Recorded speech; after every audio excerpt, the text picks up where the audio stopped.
Have you ever finished typing something, a comment, an email, or a report, clicked send or save, then later, when you read through it right at the end, you spot a minor error, like a misspelled word or a double word, and you sigh, wait, how did I miss that? That small pinch of embarrassment, and yet you were careful through the whole thing.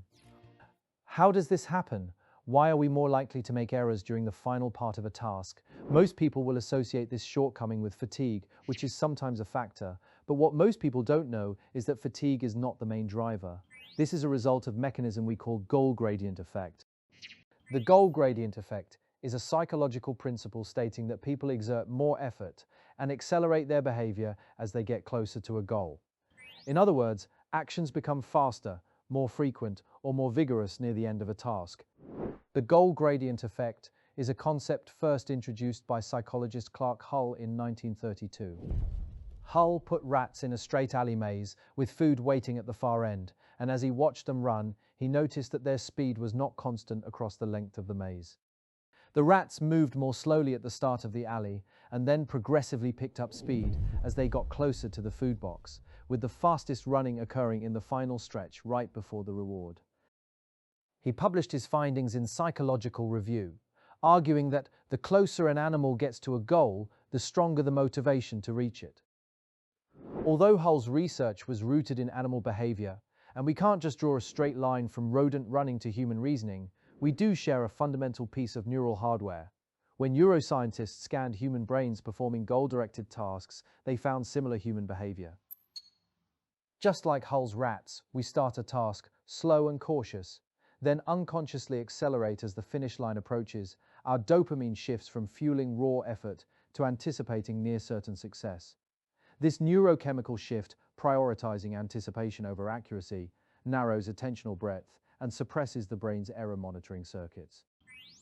Instead of maintaining broad, cautious monitoring, the prefrontal cortex becomes less flexible, and working memory checks are skipped because the brain assumes the outcome is already assured. As a result, you're far more likely to make small, avoidable errors like typos, missed steps, or rushed button presses.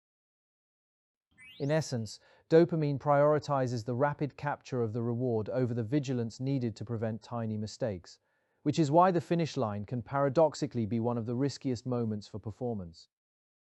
While the goal gradient effect can serve as a powerful motivator, it can also introduce systematic biases into decision-making. To avoid the downsides of the goal gradient effect, without losing its motivational upside, we have to consciously interrupt the bias by practicing these three strategies. First, restructure large goals into a series of smaller sequential sub-goals. The bias causes motivation to slump when you feel far from a distant finish line, so creating multiple mini-finish lines resets the acceleration curve repeatedly. Second, shift your attention from to-go progress to to-date progress. The goal gradient bias naturally focuses the mind on how much remains, which becomes discouraging when that number is large. By consciously tracking and reviewing what you have already accomplished, keeping a visible log of completed steps, you activate a sunk cost effect that sustains motivation. Third, introduce randomness or non-linear rewards that are not tied to a fixed numerical threshold. The classic bias depends on predictability. The brain calculates exactly how close it is to a known reward. If you remove that certainty, your brain cannot reliably compute distance to goal. Hull's original conditioning model showed that the gradient effect requires consistent spatial or temporal proximity.